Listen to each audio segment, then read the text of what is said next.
हिंदू एक रहे, हिंदू हिंदू एक रहे, हिंदू हिंदू एक रहे। भेद भाव को नहीं सहे, संघर्षों से दुखी जगत को मानवता की शिक्षा दे। हिंदू हिंदू एक रहे, हिंदू हिंदू एक रहे, हिंदू हिंदू एक रहे। एक ब्रह्म कुछ और नहीं, हरिहर दुर्गा मात वही, देव देविया रूप उसी का। देश काल अनुसार सही, सब पंथों का मान करे, सब ग्रंथों से ज्ञान गहे, सब गुरुओं की सीख समझ कर जीवन को जीना सीखे। हिंदू हिंदू एक रहे, हिंदू हिंदू एक रहे, हिंदू हिंदू एक रहे। जो भाई भटके बिछड़े, हाथ पकड़ ले साथ चले, भोजन कपड़ा घर की सुविधा, शिक्षा सबको सुलभ रहे, ऊंच नीच लवलेश न हो, छुआछूत अवशेष न हो, एक लहू सबकी नस नस में अपनेपन की रीत रहे।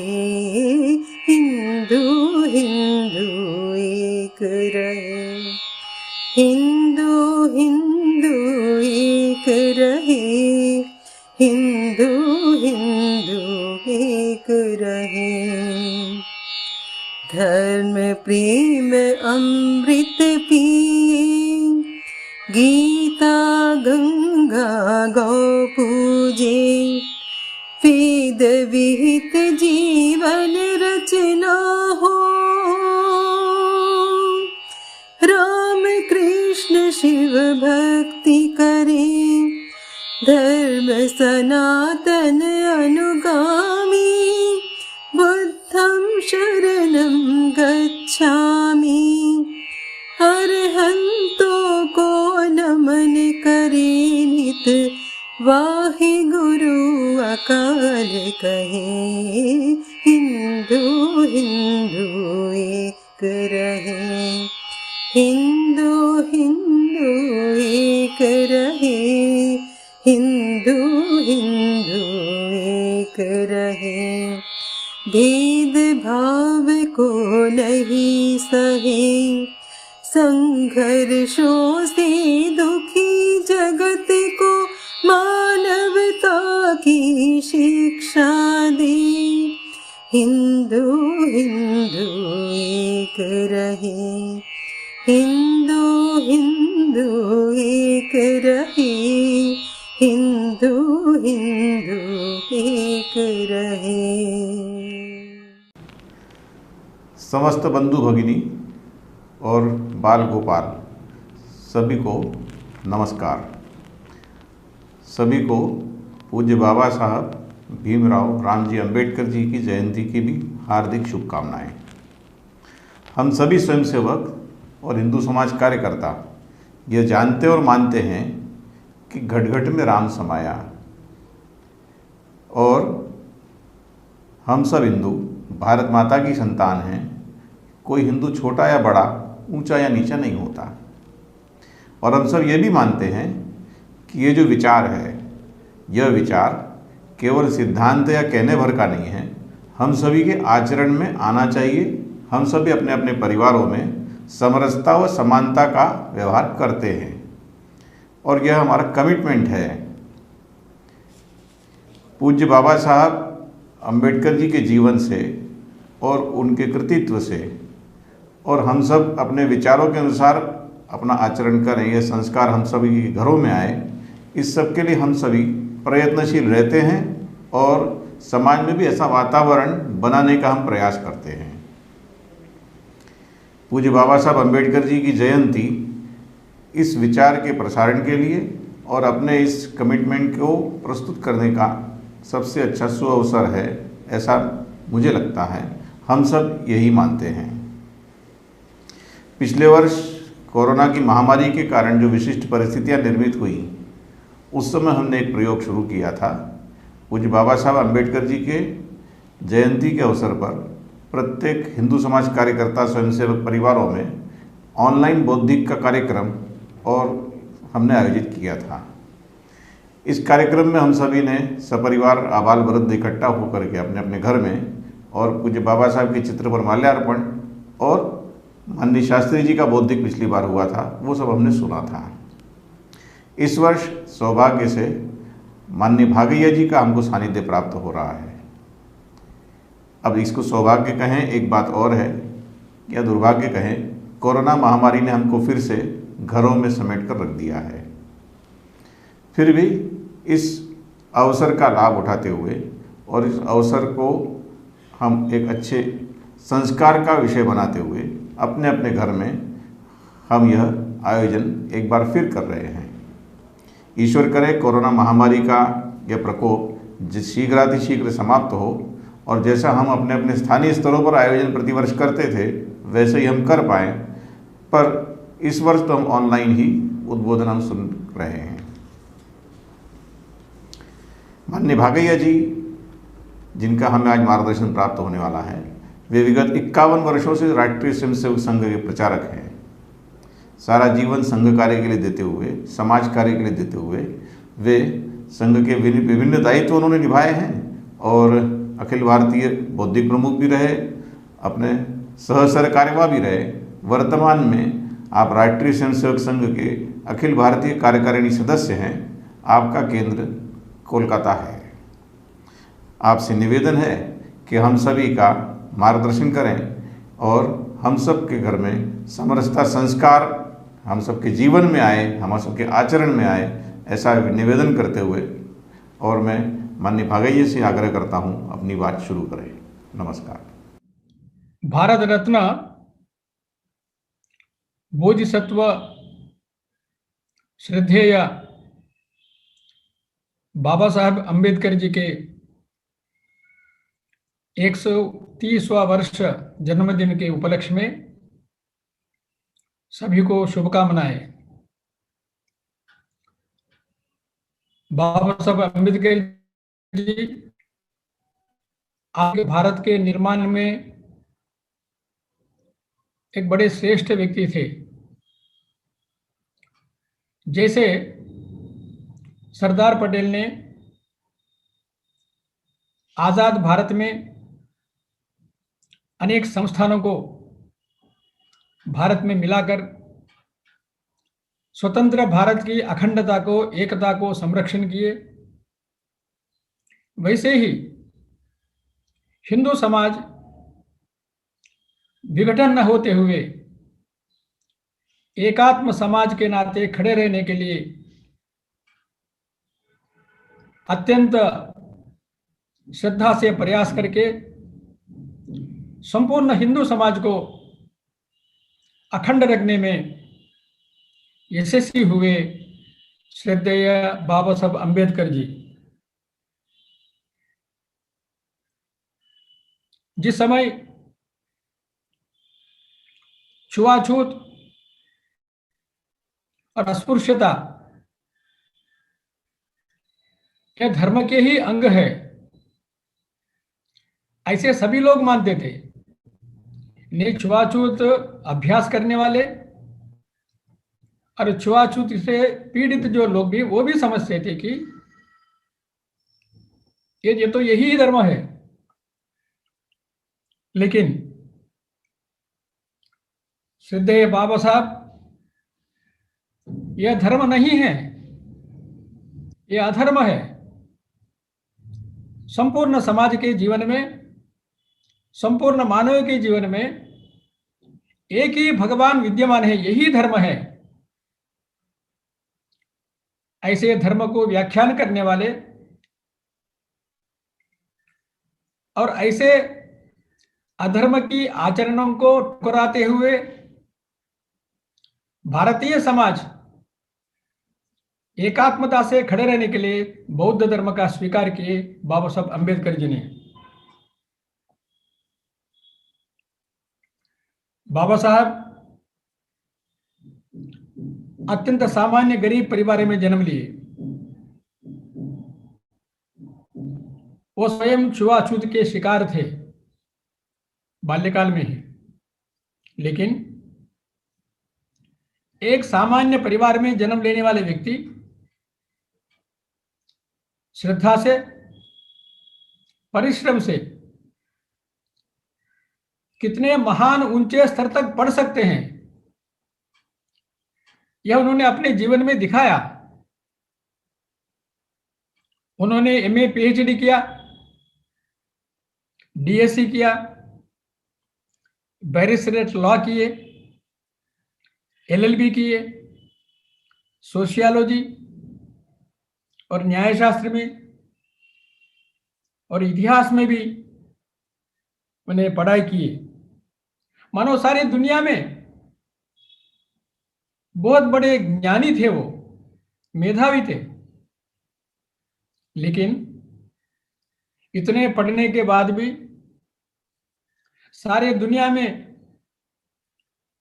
बहुत बड़े पैमाने पर पैसे कमाने के आकर्षण उनके सामने रहने के बाद भी उस आकर्षण को ठुकरा कर उन्होंने अपने देश में आए, अपने देश के लिए जिए, अपने समाज के लिए काम किए और वो कभी विदेश में रहने के लिए नहीं गए। कुछ लोग समझते हैं बाबा साहब चतुर नहीं थे करके। हाँ, उनके पास वो चतुराई नहीं थी, लेकिन वो समर्पित थे। अब उनका योगदान अपने देश के लिए, वो तो गरीब लोगों की सेवा की और समाज का संरक्षण किए, संविधान निर्माण किए भारत के।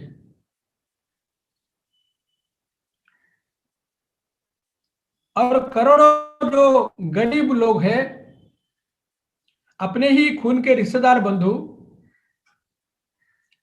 जिन्होंने छुआछूत से पीड़ित थे, जिनको समाज ने अत्याचार, जिनके ऊपर समाज ने अत्याचार करता था, ऐसे लोगों में जागरण लाए, चेतना लाए, जागरूकता लाए, उनको संगठित करने का प्रयास किए, उनको न्याय मिलने का प्रयास किए। और उन्होंने न्याय संगत विषयों में प्रवीण थे, मजदूर मंत्री थे। ऐसे उन्होंने मानो अपने समाज को, एक संपूर्ण समाज को सेवा किए, ऐसे महामनीषी थे।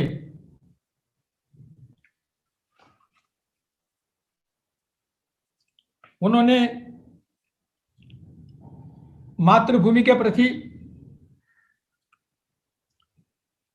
श्रद्धा और प्रेम, आत्मीयता रखते हुए समाज में सभी को सामाजिक न्याय मिलना चाहिए, अपने अनुसूचित जाति बंधुओं को आर्थिक संरक्षण मिलना चाहिए, उसके लिए संघर्ष भी करना चाहिए। लेकिन संघर्ष करते समय उन्होंने संविधान के आधार पर संघर्ष किए, कभी भी हिंसा पद्धति अपनाए नहीं। कारण वे करुणा मूर्ति थे, उनके अंदर अपने संपूर्ण हिंदू समाज के प्रति, अपने देश के प्रति आत्मीयता थी, श्रद्धा थी, भक्ति थी। इसलिए उन्होंने संविधान सभा में बात करते हुए सारे देश के सामने अपना वक्तव्य रखा। स्वतंत्र भारत के अंदर प्रशासनिक व्यवस्था के लिए, for the sake of administration, हमने अनेक राज्यों का विभाजन कर रहे हैं। We are carving out into different states. आगे बताते हैं, आगे भी अनेक राष्ट्रों का निर्माण हो सकता है देश के अंदर। We may carve out some more states in the country for the sake of administration. लेकिन ऐसे कितने भी राज्यों का व्यवस्था होने के बाद भी भारत एक राष्ट्र है, एक समाज है। It is one nation and one society. यह उनका स्पष्ट मत था।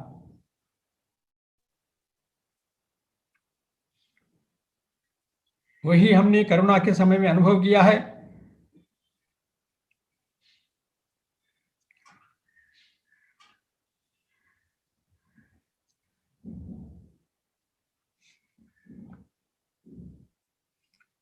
कोरोना के समय में अनुभव में सारा देश में जब संकट आया, देश में कश्मीर से लेकर कन्याकुमारी तक सभी लोगों ने एकजुट होकर, एक मत से, एक हृदय से सभी लोगों का सेवा किए हमने स्वयं देखा है। यही भारत की मौलिक एकात्मता का बिंदु है, जिस पर श्रद्धेय बाबा साहब जी को बहुत विश्वास था।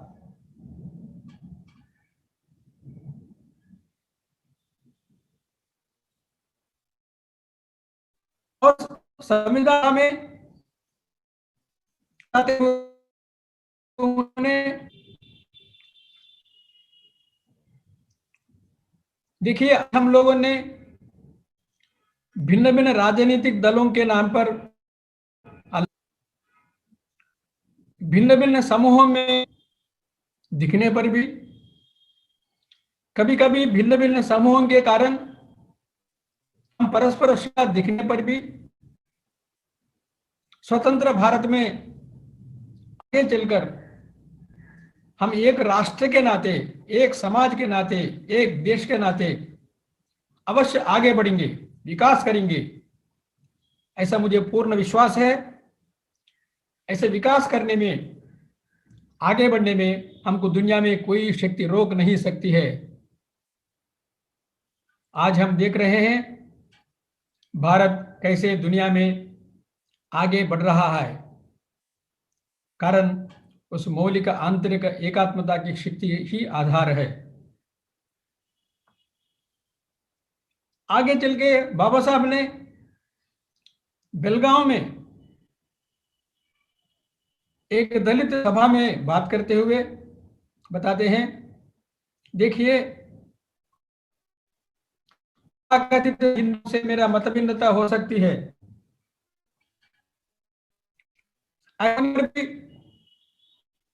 मातृभूमि आया, इस मातृभूमि की अखंडता के लिए, उसकी सुरक्षा के लिए मैं मेरा प्राण अर्पण करके भी संघर्ष करूंगा और मातृभूमि की अखंडता के लिए जीऊंगा, ऐसे उन्होंने वचन दिए हैं। बाबा साहब अंबेडकर जी का स्वतंत्र संग्राम में योगदान कैसा था? भारत के इतिहास में स्वराज्य संग्राम चल रहा था। 1917 में, 1917 में अंग्रेज सरकार ने ब्रिटिश साम्राज्य के अंतर्गत में अधिक अधिकार देने के लिए ये मॉन्टेग चेम्सफोर्ड करके उनके कमीशन भेजा है। कमीशन चेन्नई आया था। चेन्नई में कमीशन को मिलते हुए एक पंचम कल्वी करके वहां के दलित संगठन था। उन्होंने ब्रिटिश प्रतिनिधि मंडल को विज्ञापन देते हैं। उस पंचम कल्वी संगठन ने ऐसे बताते हैं, छोटे छोटे मेंढक और छोटे छोटे सर्प सांप को एक बड़ा सर्प खा लेता है, वैसे भारत में तथाकथित सवर्ण हिंदू और ब्राह्मण लोगों ने हमको खा लेते हैं, इसलिए इनको अधिक अधिकार नहीं देना चाहिए, इनसे हमको मुक्ति चाहिए, ऐसे उन्होंने विज्ञापन दिए। यह था उस समय की परिस्थिति। बाबा साहब लंदन में शिक्षा पूरा करके भारत में आने के बाद उनको सम्मान था ही, इसलिए 1927 में 1927 में नागपुर में दलित जनों का एक बड़ी सभा हुई। उस सभा में बाबा साहब अम्बेडकर जी भाषण दिए। बाबा साहब बोलते हैं, अंग्रेज सरकार से हमको मिला क्या? 19वीं शताब्दी में पहले 25 साल के अंदर अकाल आया भारत के अंदर। उस अकाल में 25 लाख गरीब लोगों का मृत्यु हो गई। दूसरे अर्धभाग में फिर अकाल आया, फिर 25 लाखों का हमारे गरीब लोगों की मृत्यु हो गई। और आखिरी भाग में 6 अकाल आए, उसमें 2,60,000 लोगों का मृत्यु हो गई। हमें कोई सुख नहीं है, हमको कोई रक्षा नहीं है, तो अंग्रेज राज्य चला जाना चाहिए, हमको विदेशों का राज्य नहीं चाहिए, हमको हमारा राज्य चाहिए, हमको स्वतंत्र चाहिए। यह नई दिशा बाबा साहब ने 1927 में सारे देश को, दलित समाज को दिया है। इतिहास साक्षी है। 1917 में पंचकल्मी दलित सभा ने जो विज्ञापन दिया, उसके विपरीत में भारत हमारा है, यहाँ के गरीब लोगों को सुरक्षा मिलेगी, भारत स्वतंत्रता होने पर ही, ऐसे स्वतंत्र संग्राम में उनका योगदान था। 1930 में 1930 में प्रथम गोल मेज first round table conference London में हुआ। अंग्रेजों ने विभाजन करो और राज्य करो, डिवाइड एंड रूल, उसके आधार पर भारत के मुसलमानों को अलग करने में सफल हो गए थे तब तक। वैसे अंग्रेजी सरकार ने अपने ही दलित बंधुओं को हिंदू समाज से अलग करने के उद्देश्य से बाबा साहब को लंदन में प्रथम गोल मेज में निमंत्रण दिए। बाबा साहब गए, गोल मेज में उन्होंने बात करते हुए अंग्रेज सरकार में हम दलित लोगों के लिए, गरीब लोगों के लिए क्या मिला है? आपके राज्य में 150 साल के अंदर कोई मंदिर में प्रवेश करने की अनुमति नहीं मिला, तालाब में पानी लेने के लिए स्वतंत्रता हमको मिली नहीं। और आश्चर्य है, किसी पुलिस नौकर में किसी दलित लोगों को आपने कभी भी भर्ती नहीं किए हैं। हमको मिला क्या? आपके कारण, आपके राज्य के कारण, आपके सरकार के कारण। हम दलित बंधुओं को विदेशी सरकार नहीं चाहिए, हमको हमारा सरकार चाहिए। विदेशी सरकार कानून बनाता है, हम अमल करना है, ये नहीं चलेगा। हमको हमारे देश की सरकार चाहिए, हमारे संविधान चाहिए, निर्णय हम करेंगे, अमल भी हम ही करेंगे। इसलिए हमको स्वतंत्रता चाहिए। यह भाषण सुनकर अंग्रेज तो आश्चर्यचकित हो गए, कांग्रेस के नेता भी आश्चर्यचकित हो गए।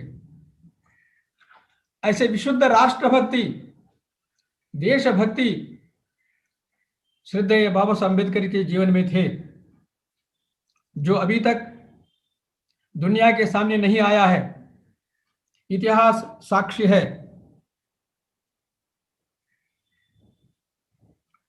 और उन्होंने जीवन में संघर्ष किए। बाबा साहब, ये जो पंच महाभूत है, भूमि, जल, वायु, अग्नि, ये सब लोगों ने अपने सबके लिए है। इसलिए तालाब में जाकर पानी लेना तथाकथित अनुसूचित जातियों का भी हक है, उनके लिए भी है।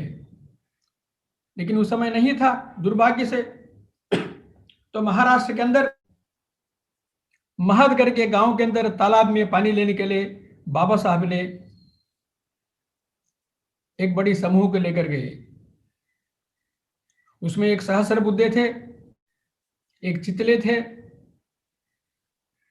और एक टिप्पणीस थे। इन्हें तथाकथित सवर्ण हिंदू भी थे,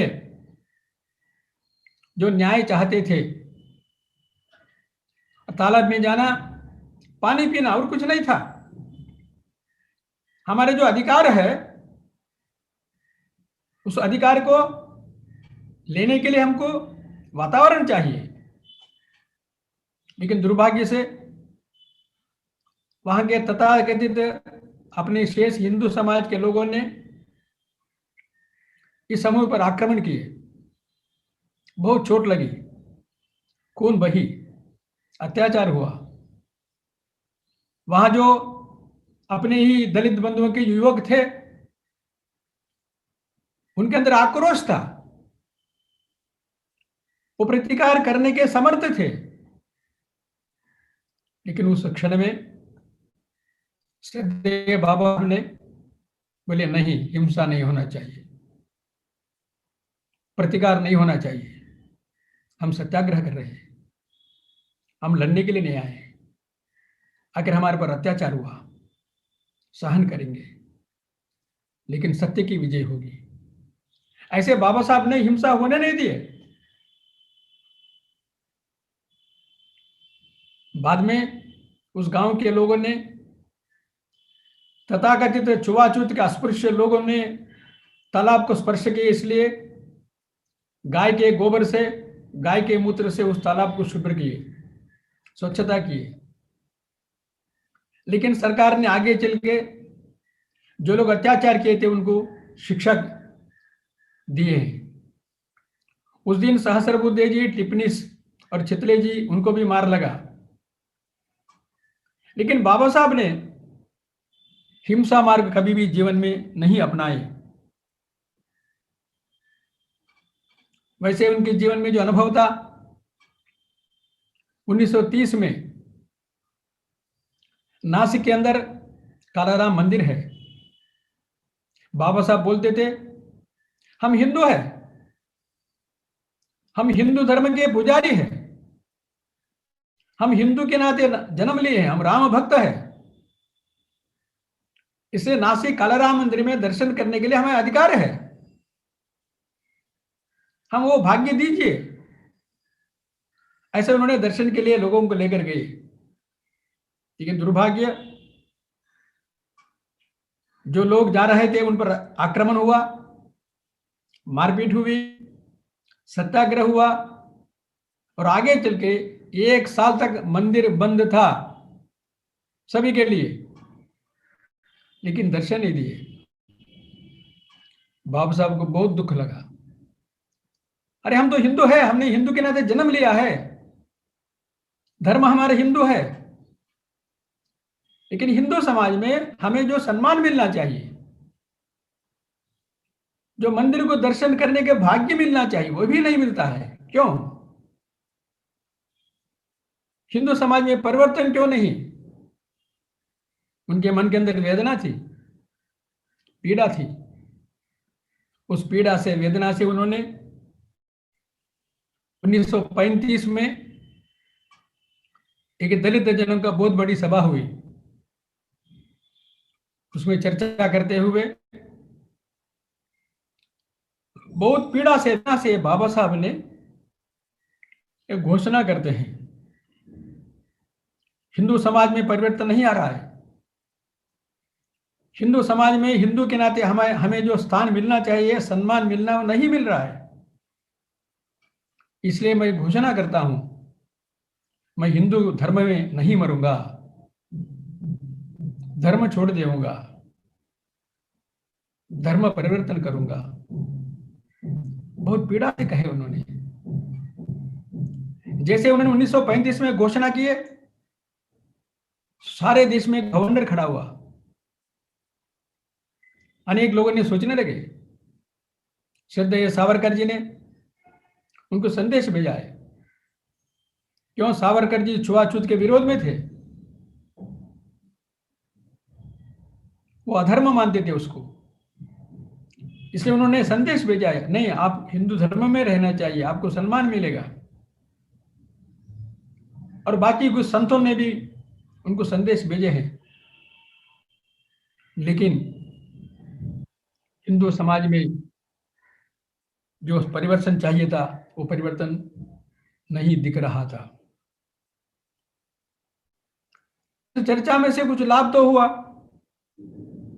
इसका प्रभाव से मैसूर राजा, मैसूर में जो विजयदशमी के उत्सव होते हैं, उसमें हिंदुओं को सम्मान के साथ भाग लेने के लिए उन्होंने अवसर दिया है, बाबा साहब की घोषणा के बाद ही। केरल में तिरुवानपुर महाराज ने 1600 मंदिरों में अपने अनुसूचित जाति, हरिजन, दलित बंधुओं के लिए सम्मानपूर्वक प्रवेश दिया है। ये तो परिवर्तन आया है, लेकिन सारा देश में परिवर्तन की लहर नहीं दिख रही थी। लेकिन बाबा साहब बता रहे थे अपने ही तथाकथित सभी शेड्यूल्ड कास्ट, अनुसूचित जाति बंधुओं को, देखिए, धर्म परिवर्तन होने से हमें कोई स्वर्ग नहीं मिलने वाला है, सम्मान नहीं मिलने वाला है। सम्मान मिलेगा हमारे व्यक्तित्व से, निर्मल मन से, हमारे शील से, चारित्र से। मनुष्य केवल रोटी के लिए जीता मरता नहीं है, जीने के लिए रोटी चाहिए, के लिए धर्म चाहिए, मनुष्य के अंदर विकास चाहिए, शीलवान बनना चाहिए।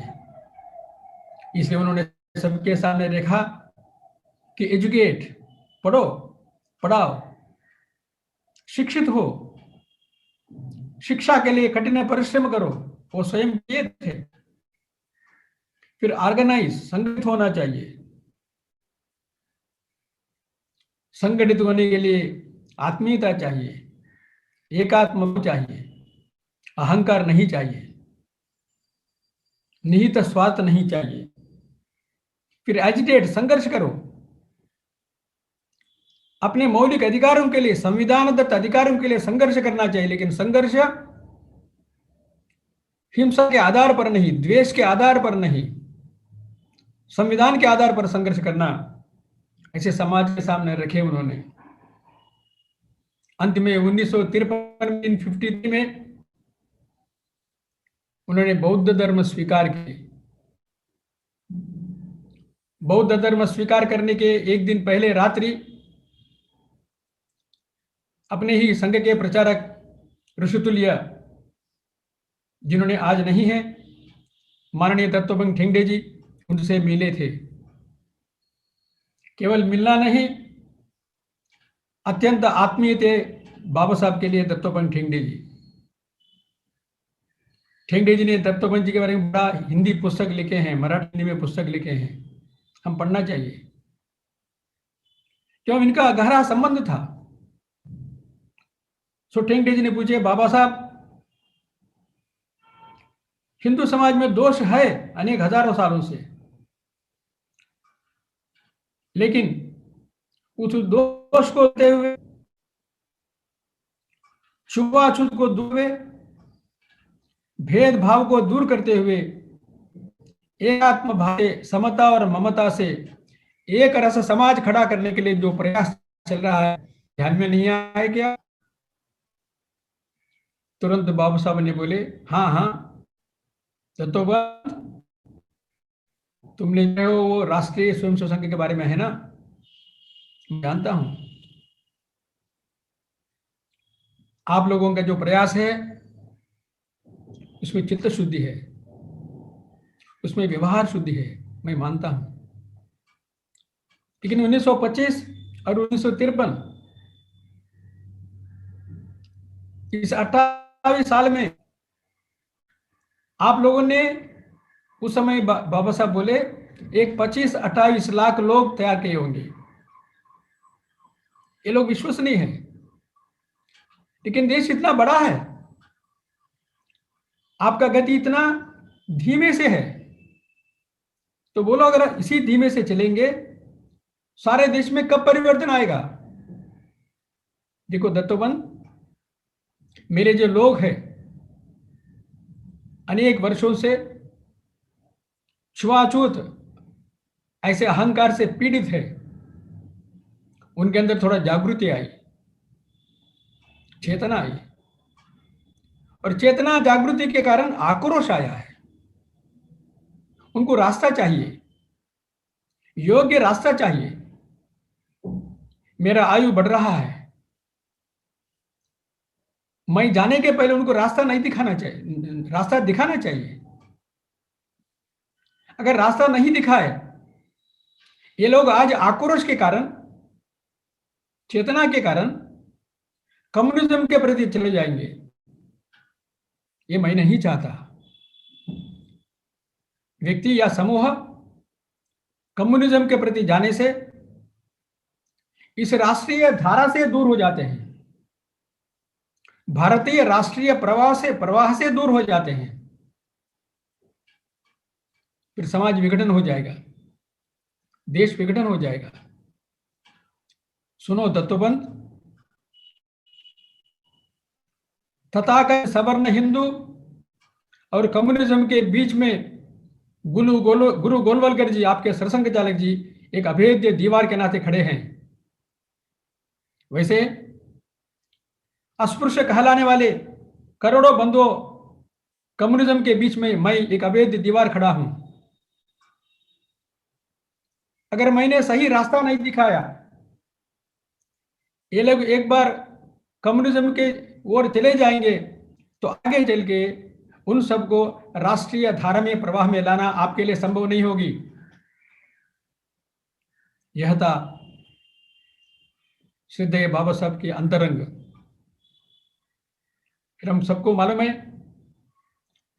1935 में जब उन्होंने घोषणा की, उसके बाद इस्लाम देशों ने उनको इस्लाम में लेने के लिए बहुत प्रयास किए।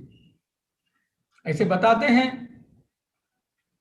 कि निजाम भी उनको करोड़ों रुपए देने का प्रयास किए हैं। वैसे ईसाई देशों में भी उनको ईसाई बनाने का प्रलोभन किया है। लेकिन बाबा साहब जो श्रेष्ठ देशभक्त थे, जिनके प्रति धर्म संस्कृति के प्रति जिनको विश्वास था, मौलिक विश्वास था, और उन्होंने बोले मैं या मेरे जन इस्लाम में नहीं जाएंगे, ईसाई नहीं बनेंगे, भारतीय धरती के ऊपर जन्म लिया, बौद्ध धर्म स्वीकार करेंगे।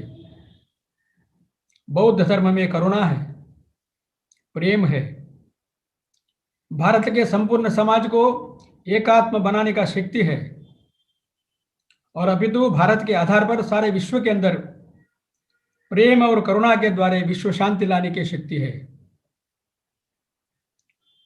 और मैं गांधी जी को वचन दिया हूं,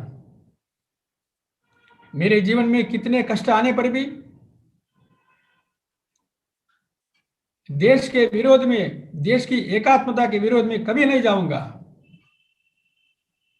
मैं वचनबद्ध हूं। ऐसा कहते हुए बाबा साहब ने विजयदशमी के दिन नागपुर में बौद्ध धर्म स्वीकार किए।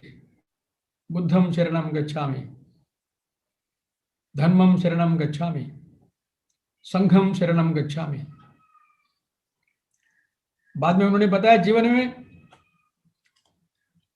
कुछ लोग बताते हैं मैं धर्म के विरोधी हूं। नहीं,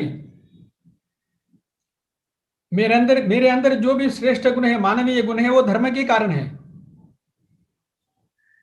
धर्म यानी हमें सच्चा धर्म चाहिए, जिस धर्म में मानवता है, जो सभी मानव लोगों को सम्मान देता है, सामाजिक न्याय देता है, आर्थिक स्वातंत्र्य देता है, सामाजिक सुरक्षा देती है, भेदभाव कभी नहीं रखती है, छुआछूत को कभी नहीं मानते हैं। ऐसे धर्म मुझे, और धर्म के बिना मनुष्य पशु बनता है, शील के बिना मनुष्य राक्षस बनता है। इसलिए बाबा साहब ने समाज के सामने रखे, हमें सद्धर्म चाहिए, सही धर्म चाहिए। उस धर्म के पक्ष में मैं हूं।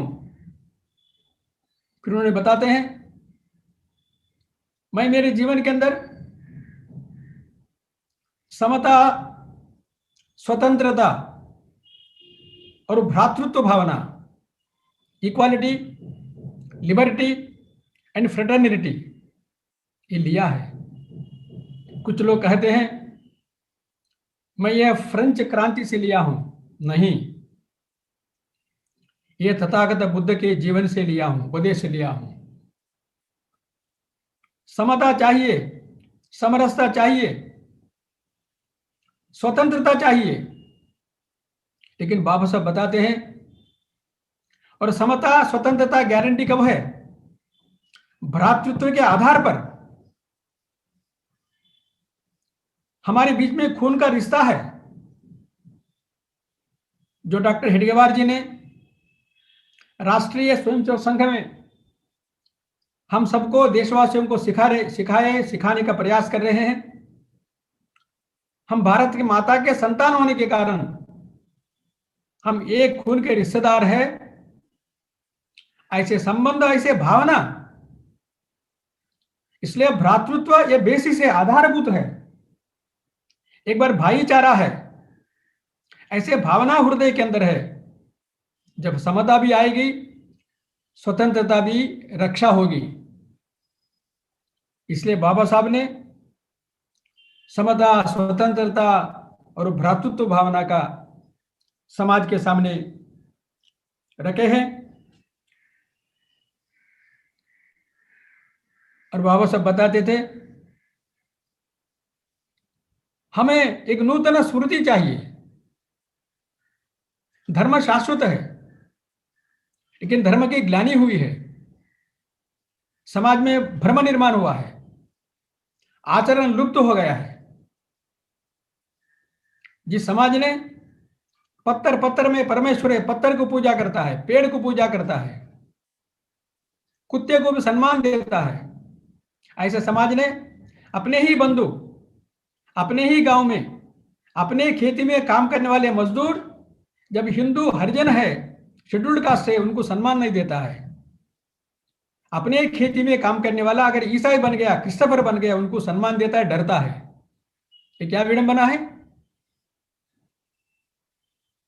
एक ऐसी समाज है, धर्म श्रेष्ठ है, आचरण अत्यंत हीन है।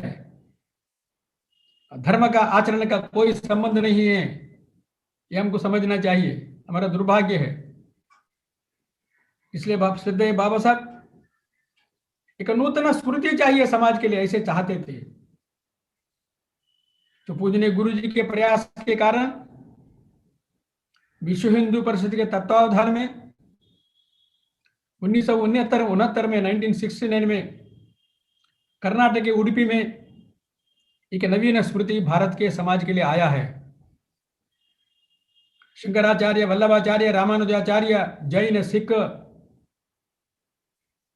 बौद्ध सभी धर्मगुरुओं ने मिलकर हिंदव सोदरा सर्वे न हिंदुर्पतितो भवेत्, मम दीक्षा हिंदू रक्षा, मम मंत्र समानता, ऐसे घोषणा हो गई है। नवीन स्मृति मिल गई है। लेकिन 1969 से लेकर आज 2021 है, आज भी हिंदू समाज की परिस्थिति क्या है? ये जो संदेश है, आचरण योग्य संदेश है, अभी भी करोड़ों करोड़ों घरों में, करोड़ों करोड़ों जीवन के हृदय में अभी तक नहीं गया है, आचरण नहीं हुआ है। आज के पूजनीय सरसंघ चालक जी ने सब गांव में पानी के लिए सबके लिए प्रवेश, मंदिर में सबका प्रवेश, स्मशान सभी हिंदुओं के लिए समान हो, भेदभाव न हो, ऐसे आह्वान किया है। जब देखा गया प्रत्यक्ष धरती पर हजारों गांव के अंदर आज वैसी स्थिति नहीं है। श्रद्धेय बाबा साहब के हृदय तड़पती थी, डॉक्टर हेडगेवार जी के जीवन में हृदय में भी तड़पती थी कि एकात्म एक रस हिंदू समाज हो। पूजनीय गुरु जी स्पष्ट बताया उन्होंने, वर्ण व्यवस्था जीर्ण शीर्ण हो गई है, कोई व्यवस्था नहीं, अव्यवस्था है। ऊंच और नीच भाव ये अधर्म है, मानवता के विरोध है। छुआछूत का जो भावना आचरण करने वाले लोग हैं, ये निकालने के लिए कोई पत्थर नहीं है क्रेन से निकालने के लिए। ये हृदय के अंदर हम जन्म से ही कुछ बड़े समूह में जन्म लिए, ऐसे अहंकार की भावना है।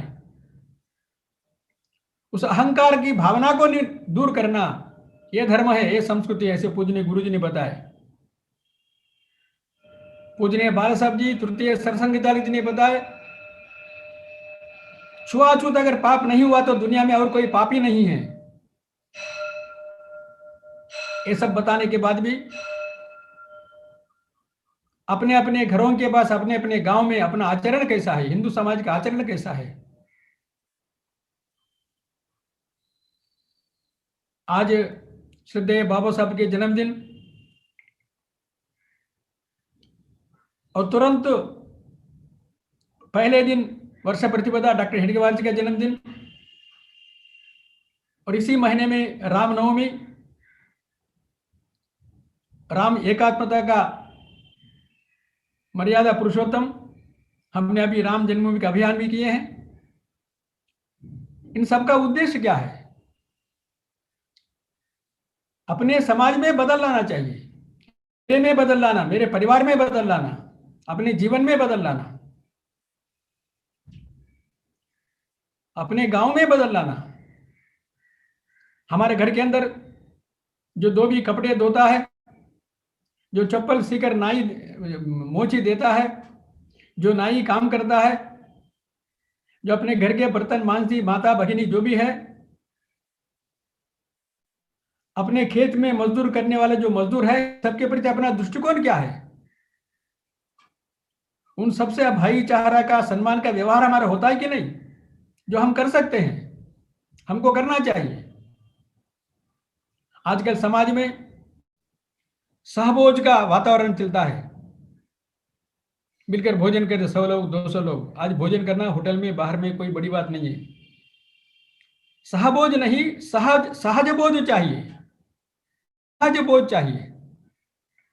हमारे गांव के अंदर, मैं किसान हूं, मैं नौकर हूं, मैं ऑफिसर हूं, मैं टीचर हूं, मेरे गांव में मजदूर है, खेती में काम करते हैं, अन्य अन्य काम करते हैं, वो हमारे दोनों का रिश्ता है। हम उनके घर में जाते हैं, वो हमारे घर में आते हैं। इसलिए अभी तक सरकार या भैया जी जोशी थे, उन्होंने बताया सेवा कार्य के कारण समरसता निर्माण नहीं होती है, सेवा के कारण पढ़ाई होती है, सेवा के कारण आर्थिक स्वावलंबन होता है, समरसता होता है संबंधों के कारण, आना जाना होने के कारण, घरों से संबंधों के कारण। इसलिए आज संपूर्ण हिंदू समाज को संगठन करने वाले हम लोगों के भी ऊपर दायित्व है, अपने अपने गांव के अंदर, अपने अपने बस्ती के अंदर ऐसे संपूर्ण समाज में ऐसे बंधुओं से संबंध रखना, आत्मीयतापूर्ण संबंध रखना, कृत्रिम नहीं सहज संबंध रखना, ये आज की आवश्यकता है। वैसे ही करोड़ों लोग अपने ही बंधु हजारों सालों से पिछड़ापन होने के कारण वो शेष समाज के साथ कंधे से कंधे मिलाकर सम्मान के साथ जीने का वातावरण निर्माण करना हमारा कार्य है। उस वातावरण निर्माण में एक सामाजिक सम्मान है, सामाजिक न्याय है और सामाजिक अधिकार भी है, संविधान दत्त अधिकार है। ये उपकार नहीं है, दान नहीं है, यह हमारा कर्तव्य है। क्यों? हमारे खून के रिश्तेदार है, हमारे रिश्तेदार, हमारे भाई, हमारे बहन जब अपमानित होते हैं, शोषित होते हैं, नीचे दिखाया जाता है, अधिकार से वंचित होते हैं, यह हमारे लिए शोभा नहीं देती है। धर्म के लिए, संस्कृति के लिए, ऐसे कितना बड़ा संगठन के लिए शोभा नहीं देती है। इसलिए हमारा कर्तव्य है, संविधान दत्त अधिकार उनको जो मिला है, उस अधिकारों को ठीक समय पर अमल करने का भी हमारे करवाने का भी हमारा दायित्व है। वैसे बाबा साहब ने अपने जीवन के अंदर हर क्षण देश धर्म की एकता के लिए सोचते थे। संविधान सभा में बात करते हुए बाबा साहब बताते हैं, अब हमने स्वतंत्र भारत के अंदर एक नई संविधान के आधार पर सबके लिए एक वोट हमने दिया है, सभी के लिए समान है वो। लेकिन वैसे ही सभी के लिए आर्थिक स्वातंत्र्य मिला है क्या? नहीं मिला है। सभी के लिए सामाजिक सम्मान न्याय मिला है क्या? नहीं मिला है। ये मिलना चाहिए। वैसे ही बाबा साहब ने संस्कृत भाषा के लिए उनका स्पष्ट मानना था। वो बताते हैं, 2-3 लोग उनको समर्थन किए मंत्रियों ने उस समय। भारत के लिए संस्कृत भाषा हो, देश के सारे देश की एकात्मता के लिए। 4-5 साल के लिए अंग्रेजी लिंक लैंग्वेज रखते हुए आगे चल के भारत के अंदर संस्कृत ही भाषा होना चाहिए, स्वयं बाबा साहब बताते थे। इसलिए उनका जो श्रद्धा है भारतीय संस्कृति के ऊपर, संस्कृत भाषा के ऊपर।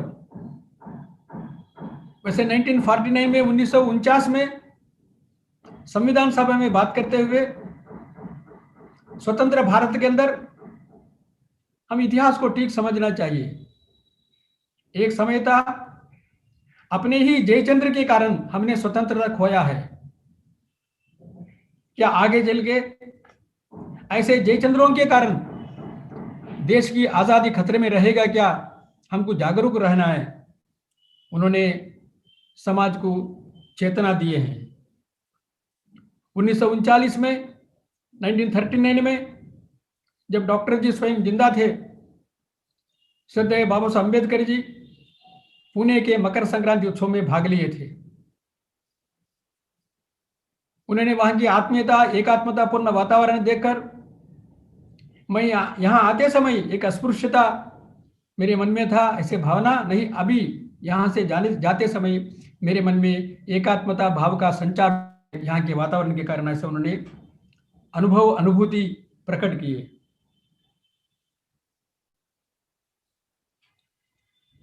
संविधान सभा में रात दिन काम करते हुए उनका स्वास्थ्य खराब हो रहा था।